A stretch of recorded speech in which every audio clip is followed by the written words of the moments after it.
దేనికి సిద్ధం? ఒకడేమో జైల్లో పోయేదానికి సిద్ధం, ఇంకోటేమో 4 పెళ్లి చేసుకునేదానికి సిద్ధమా? చెప్పాలా? దేనికి సిద్ధం?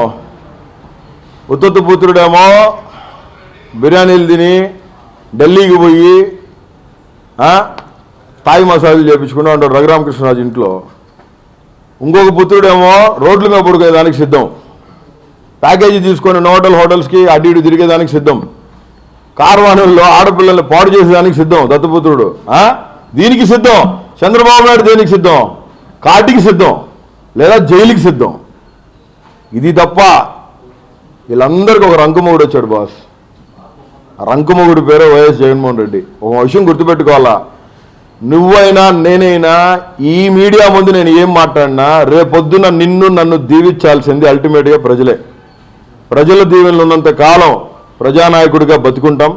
ప్రజల దీవెనలు పోగొట్టుకుంటే ఆ రోజు రాజకీయ సమాధి కట్టబడుతుంది. చంద్రబాబు నాయుడు అనేవాడు రాజకీయ సమాధి వాడే కట్టుకున్నాడు. Chapter close. కాబట్టి దీని అందరూ గమనించాలా.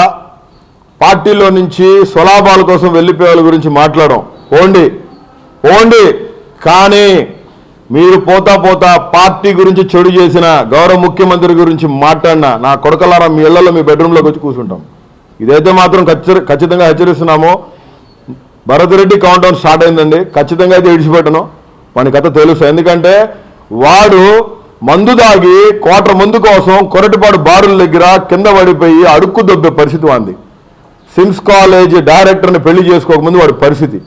సిమ్స్ కాలేజ్ డైరెక్టర్ని పెళ్లి చేసుకున్న తర్వాత కూడా చాలాసార్లు శిరీష గారిని ఆడు బ్లాక్మెయిల్ చేసినట్టు చాలా కథనాలు ఉన్నాయి.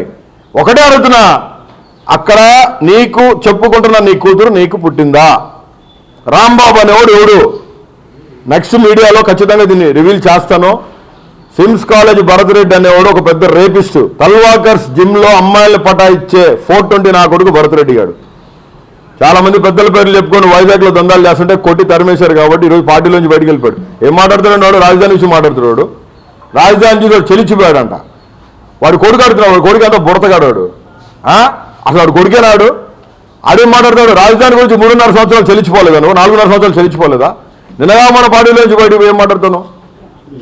దీన్ని ఫేస్ చేసేదానికైతే సిద్ధంగా ఉండాలని చెప్పి మనస్ఫూర్తి తెలియజేస్తున్నాను. Any questions? Please subscribe .news.